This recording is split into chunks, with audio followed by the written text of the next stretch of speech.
kita membaca salawat itu banyak untungnya ya. Jadi kalau ada yang mikir gara-gara salawat kita jadi kena musibah, gara-gara salawat anak jadi sakit, gara-gara salawat suami jadi di PHK misalnya, itu bukan gara-gara salawat, memang kita lagi diuji sama Allah. Rugi kalau kita udah diuji kita nggak baca salawat itu.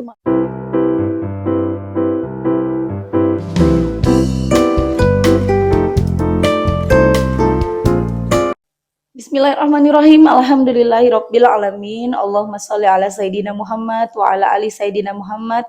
Assalamualaikum warahmatullahi wabarakatuh. Halo teman-teman, apa kabar? Mudah-mudahan teman-teman selalu dalam lindungan Allah Subhanahu wa taala. Amin ya rabbal alamin. Alhamdulillah, kali ini aku akan sharing pengalaman sholawat dari teman-teman kita. Tapi sebelumnya buat teman-teman yang belum punya buku ini, jangan pernah lelah ada nikmati setiap sholawat. Harganya 55.000, ini buku pertama aku. Insya Allah buku ini bisa nambah semangat teman-teman dalam bersolawat. Kalau teman-teman mau beli, teman-teman bisa langsung ke Gramedia, ada di Gramedia seluruh Indonesia. Atau teman-teman bisa klik link di deskripsi box buat yang mau beli di Shopee, beli di TikTok, maupun beli ke admin. Nah langsung aja aku akan bacain ini testimoni dari Mbak Fatma di Garut.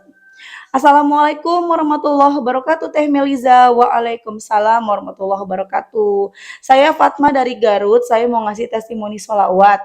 Alhamdulillah berkah sholawat saya mendapatkan pekerjaan dengan mudah atas izin dan kasih sayang Allah Subhanahu wa taala.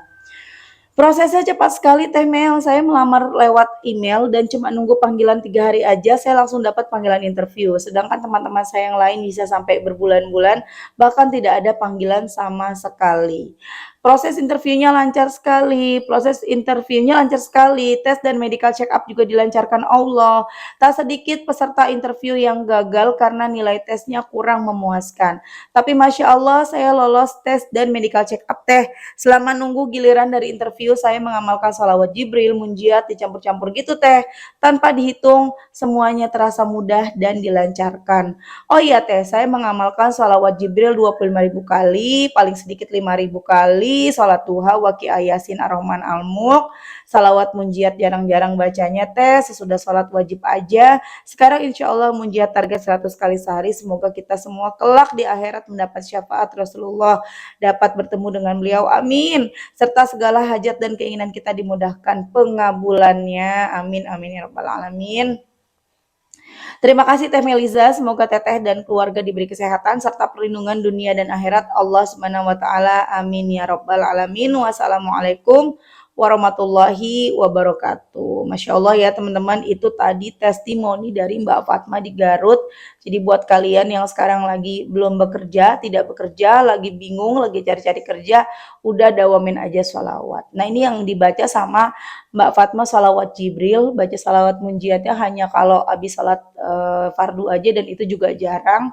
Baca salawat Jibrilnya nggak main-main, 5.000 sampai 25.000 kali. Aku pernah bilang ya, kalau salawat Jibril itu kan mudah banget, shollallahu ala Muhammad.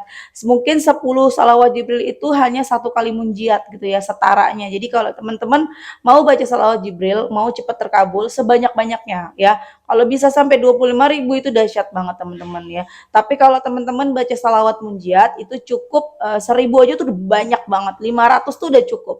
100 juga udah cukup. Tapi ya kalau kita punya kebutuhan yang mendesak, munjiatnya 500 sampai 1.000 ya. Tuh Masya Allah banget teman-teman ya.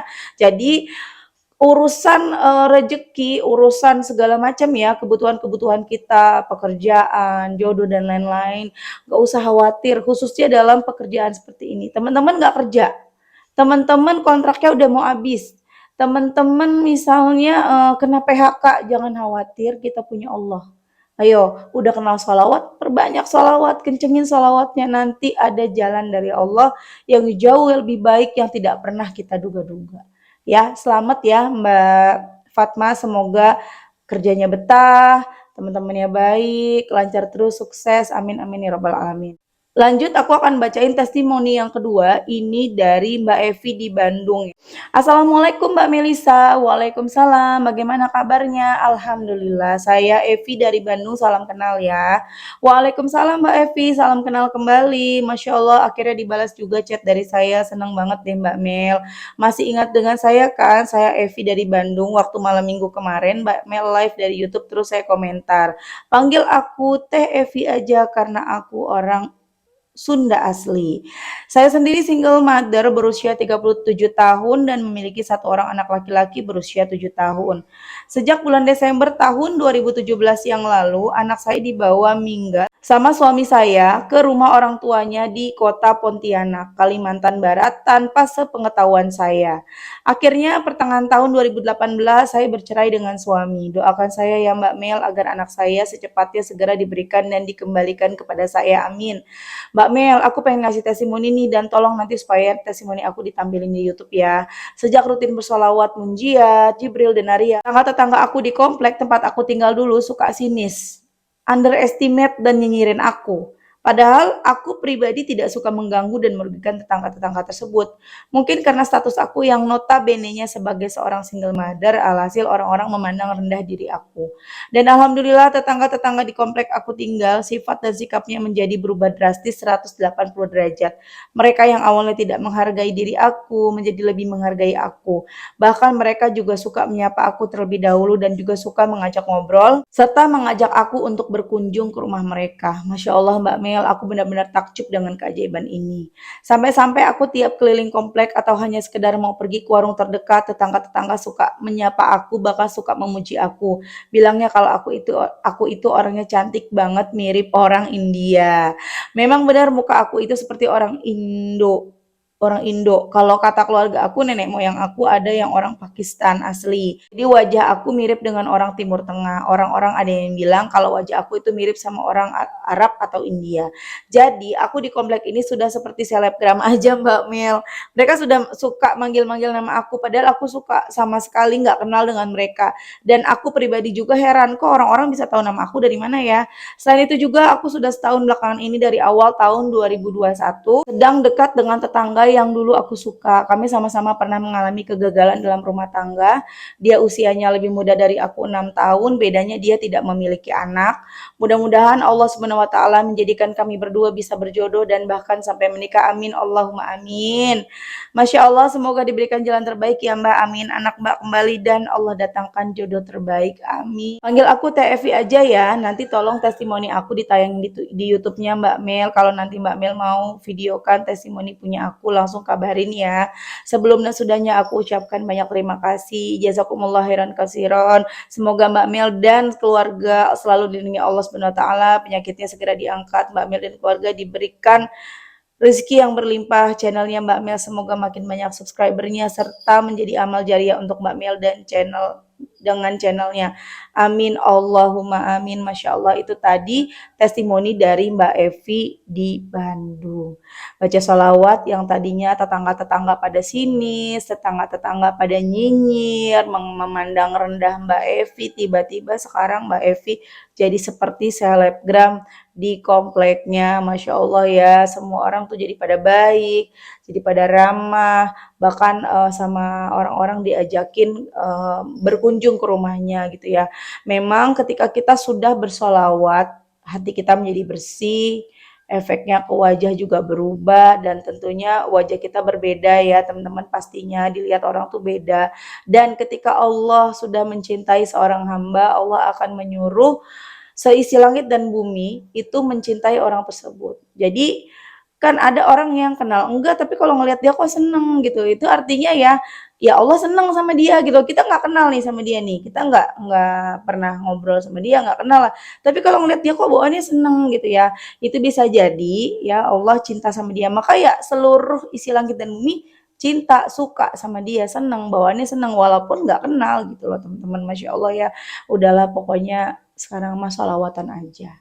Udah capek lah, udah capek kita sama semuanya ya teman-teman ya. Tapi ingat lagi, jangan berharap ketika kita sudah bersolawat, kita selesai semua masalah, nggak ada masalah, nggak.